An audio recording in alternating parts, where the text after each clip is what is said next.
Welcome to Friends of Europe's Critical Thinking Live.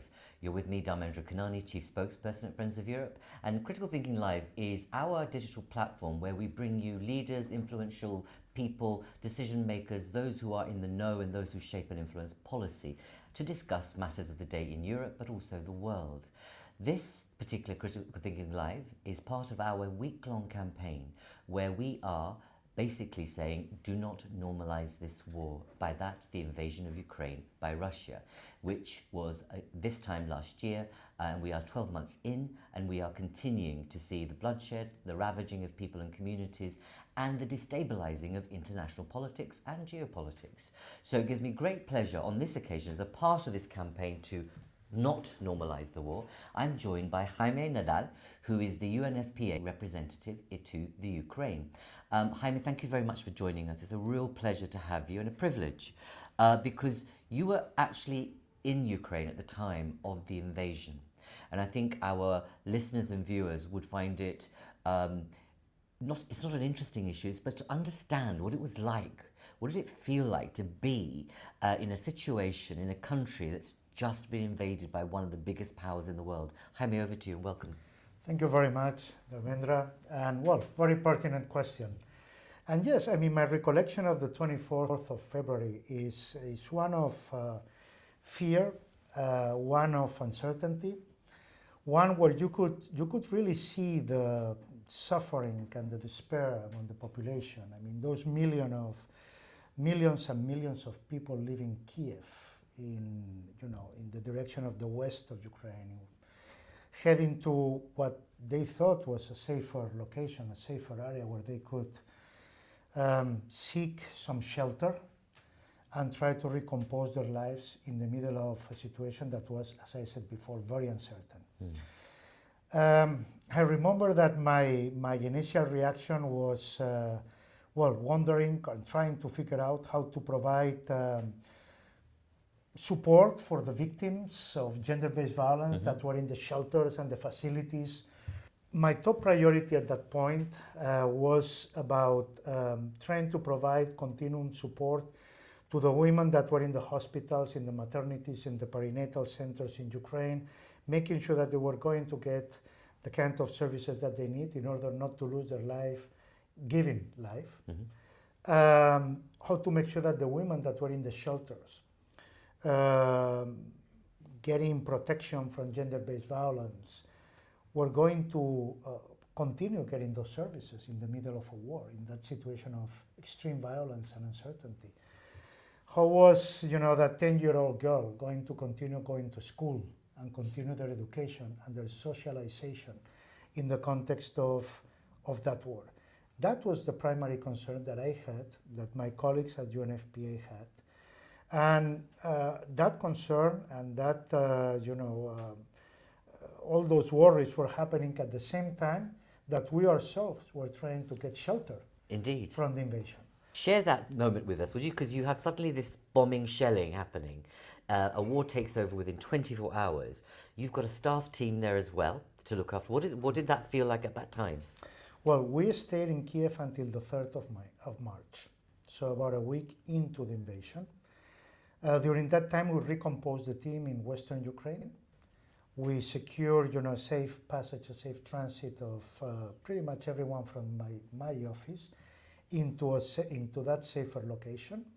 And starting from the very first moment, the idea was, let's run an assessment of what's the situation in terms of the services provided for survivors of gender-based violence. Let's do an assessment of the situation of maternities and perinatal centers.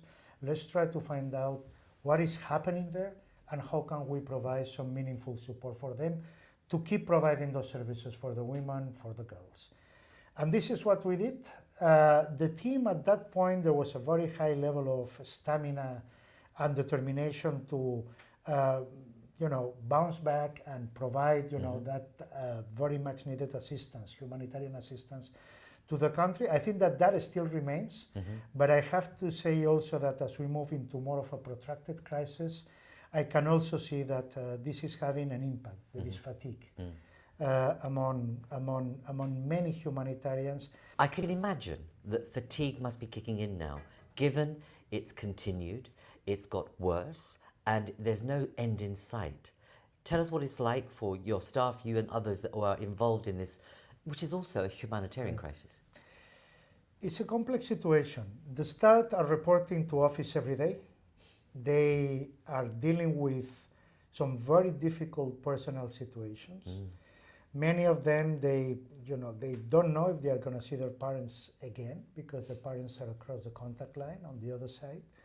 Their parents, their extended families. For many of them, they are the sole providers for their families because the economic situation, it is what it is. Many have lost their jobs, they don't have an income. So we have a team made of young people, mainly. And we walk the talk in terms of hiring young people, but these young people now confront a situation whereby they are under a lot of pressure to look after their extended families and at the same time to deliver for the Ukrainian people. And I really cannot highlight more, the resilience and the determination of Ukrainians, my Ukrainian colleagues, in terms of waking up every day, reporting to office, and doing an outstanding work supporting other Ukrainians, Ukrainian health personnel, Ukrainian psychologists that work in these social protection services. I'm so glad you said what you said about the staff. These are local people, young people that you've put, as you say, you've put money, you've put the money where the talk is, if you like, in terms of recruiting local people. But as you say, they are stretched to the limit, but they're still doing it day in, day out. And I don't think we hear much about the story of the heroes and heroines of UN agencies that are there locally, who have got local staff. We forget that. We hear about the suffering, which is so important, but actually, without this essential sense of connection to a wider world through a UN agency, it gives a little bit of hope to people, I imagine, but it has a huge impact on the team. It has a huge impact on the team, but I have to say that the level of motivation, even though there may be some level of fatigue as well, but the motivation of knowing that they are making a difference in the lives of people, on the lives of those who are most vulnerable in society. I mean, this 10-year-old girl, this older woman that lives in a rural community, this pregnant woman that needs access to services and is scared of going to the hospital because the city is under shelling. All these people are the people that we are working for. And I think I can speak on behalf of my team. I mean, the level of motivation that we found in doing this work is just amazing. It's phenomenal. Think that it's phenomenal. It's really phenomenal. These are people who come from, and I think this is also very important to highlight, these are people who come oftentimes from these rural communities themselves. And they know how hard the life was there even before the war. And now with the war, the situation has been made really, far more complicated. I mean, many of these rural communities, you cannot reach the health center because the road has been mined, and it's unsafe to go there. Again, hospitals are under shelling. The network of social services that used to be provided before is no longer operational, or only a fraction of it is operational.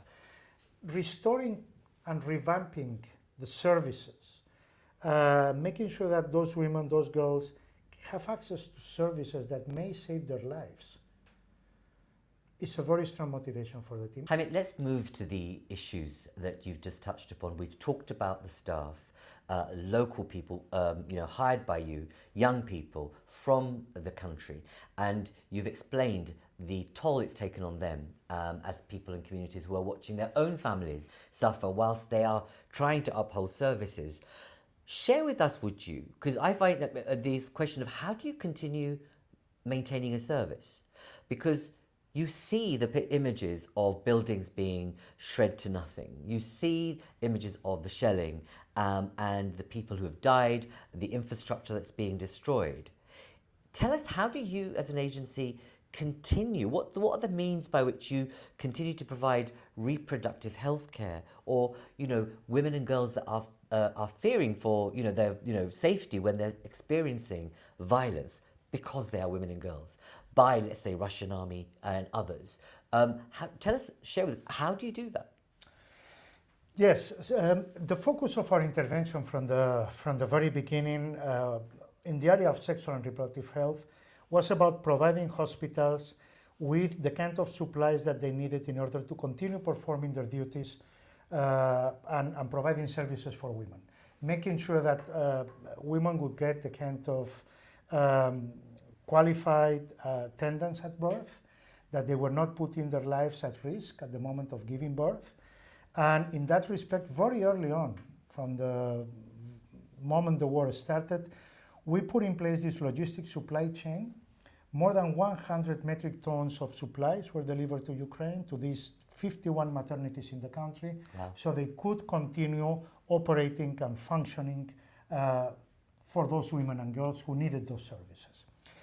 In the area of gender-based violence, what we did, we set up over 100 mobile teams Wow.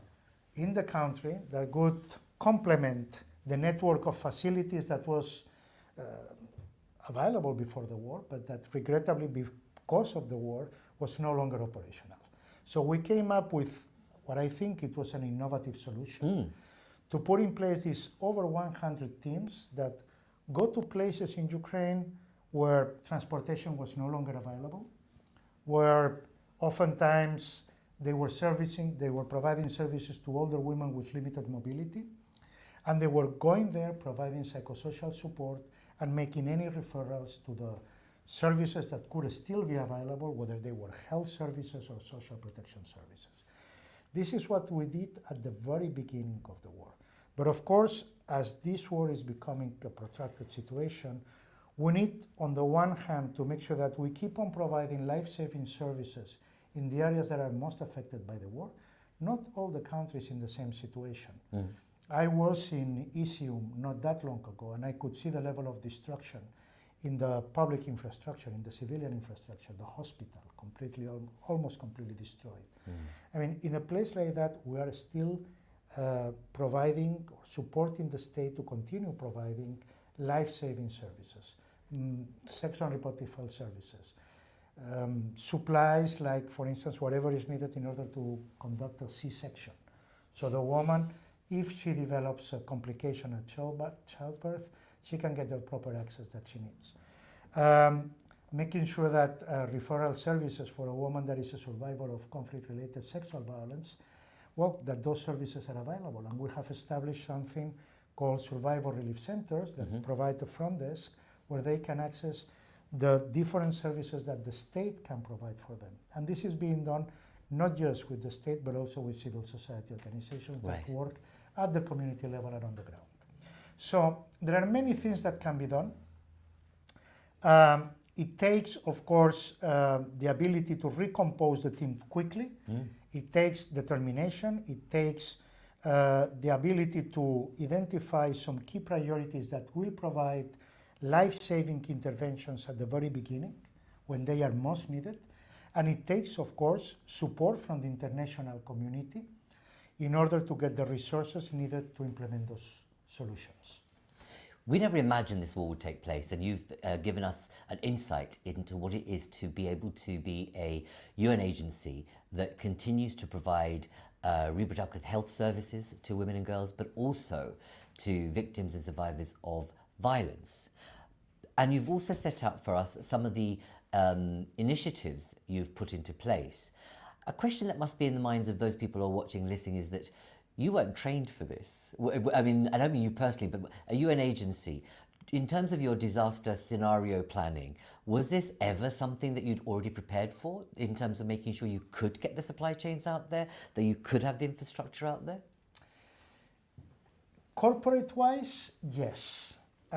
We had the contingency plan in UNFPA that looked at three main pillars. One was the duty of care, making sure that we can look after the safety and the security of our staff. Second, to make sure that, to guarantee that we can continue delivering our work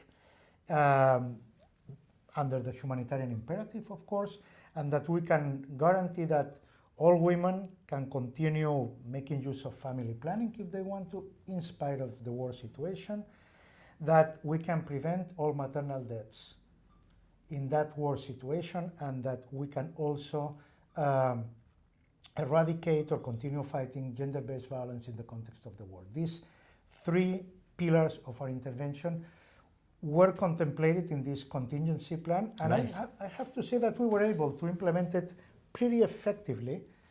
And corporate-wise, it takes the whole organization to put the response together. We have a humanitarian response division, we have a regional office, we have different levels of the organization that come together when the capacity of an office is compromised in order to make sure that UNFPA continues delivering for the benefit of those women and those girls, to make sure that these three results, these three transformative results, zero unmet need for family planning, zero maternal deaths, zero gender-based violence, can continue being implemented, can continue being pursued in spite of the conflict situation. Amazing. I think many people who are watching, listening to this will be scratching their heads and how do you do that? How do you do that in that context when all we consume through the popular media, national media, elsewhere, international media, is this sense of, daily, hourly bombing, shelling, infrastructure being destroyed. So it's heartening to know, I think, and a lot of people will feel this, that you're able to continue to provide this support in the way you are. And I suppose you've innovated. What's interesting is what you said about mobile units and doing things very differently. In this catastrophic situation, have you learnt new things about what you might do in the future or lessons for others? Because creating a mobile unit, a team across the country, sounds like a good idea. It is a good idea, and it's probably one of the most effective solutions you can put in place in a crisis situation like this one. Now, in terms of what have we learned, never underestimate the capacity of the community to organize itself and deliver assistance. I mean, this is not the UN only. The UN is providing support to the national authorities, to local NGOs, to grassroots organizations that have been really and truly on the front lines of the national response, providing support to fellow citizens to overcome, to cope, to try to figure out solutions and ways out from this terrible catastrophe that has affected them. Many of them still are unable to go back to their homes because there are no homes anymore, and to cope with a situation that will certainly mar their lives. I have to say, I have colleagues in my office that are young people, they are probably in their 30s, and this is the second time that they have to move because they were born in the Donbass.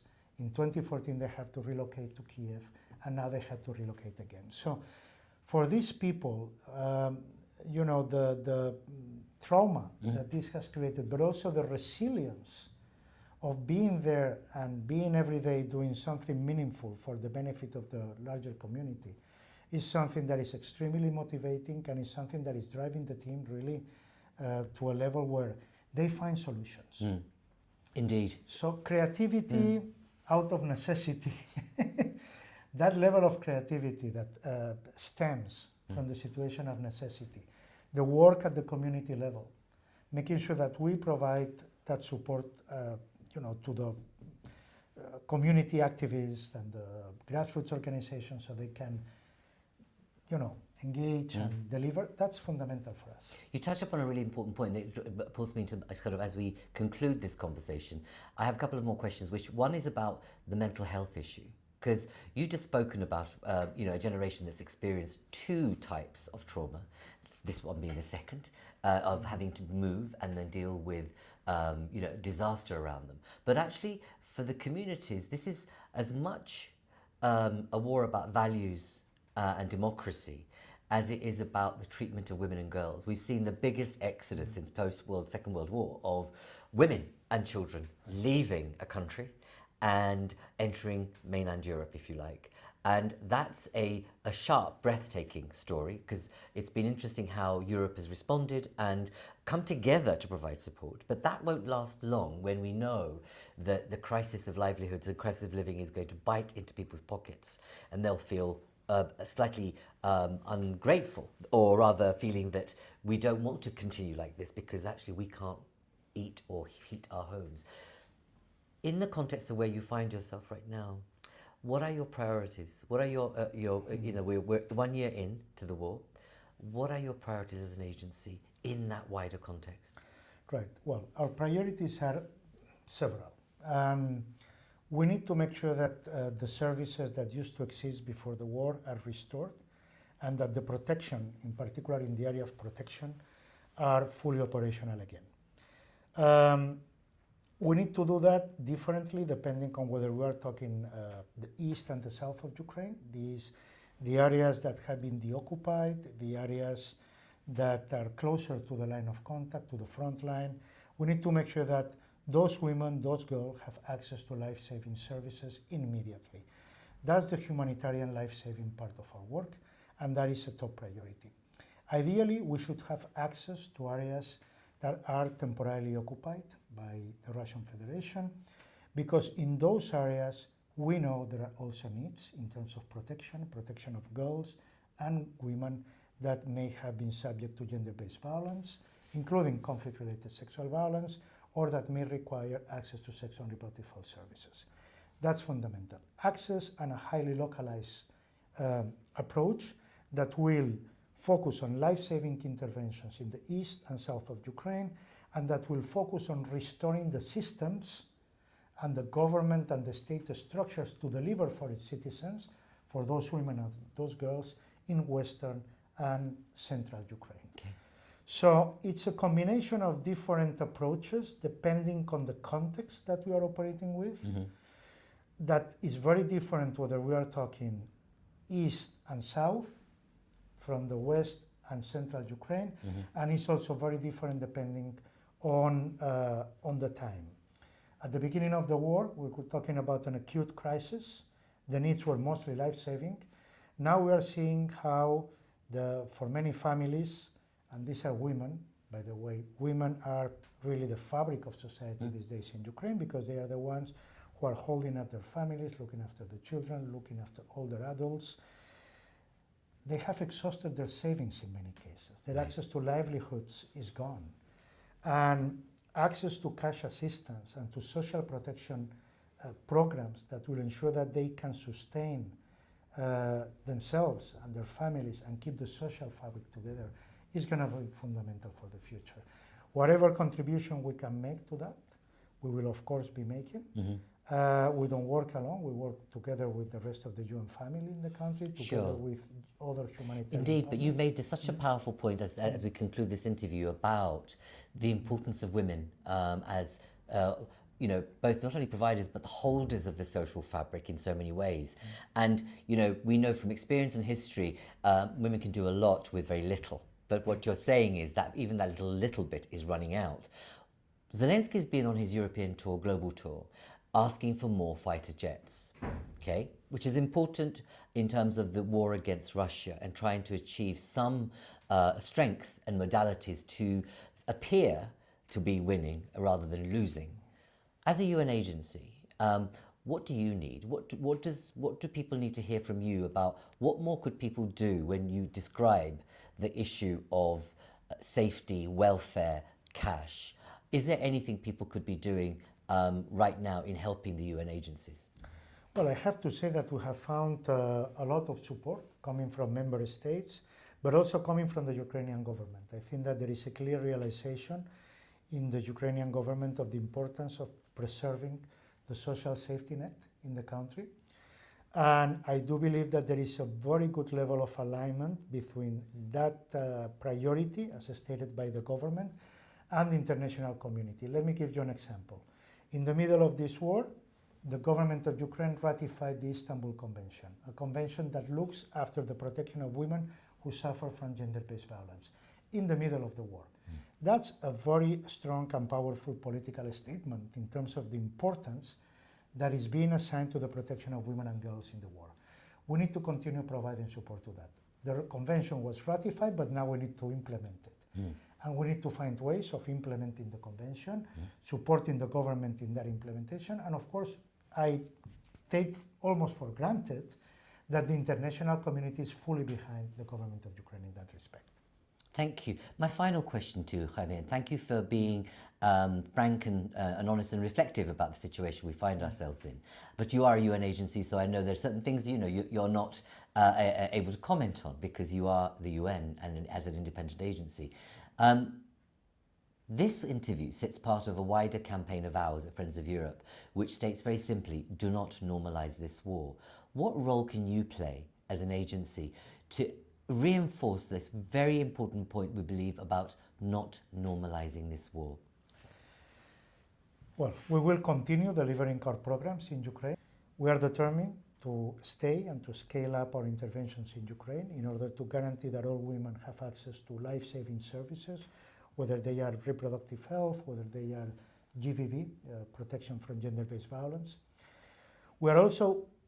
We are going to keep on communicating with a human face. I think it's very important for everyone to visualize what it is for the 10-year-old girl in Ukraine to go through this situation. I think it's important for everyone to see this older woman that lives in a rural village, to see what she is going through, to see the situation that pregnant women are going through when they are being forced to deliver in the basements of buildings and hospitals because there is a shelling going on in their communities. I think it's important for everyone to visualize that in order to understand that never, never can a war be normalized. Excellent. Thank you very much. Thank you, Jaime, for being with us and sharing that experience, which I hope will give us a lot to reflect on. And it provides an alternative, if I may, to the picture, the story, the narrative that we hear around Ukraine. And that's why we invited UNFPA to be here, because our daily consumption through the television screens is about the shelling.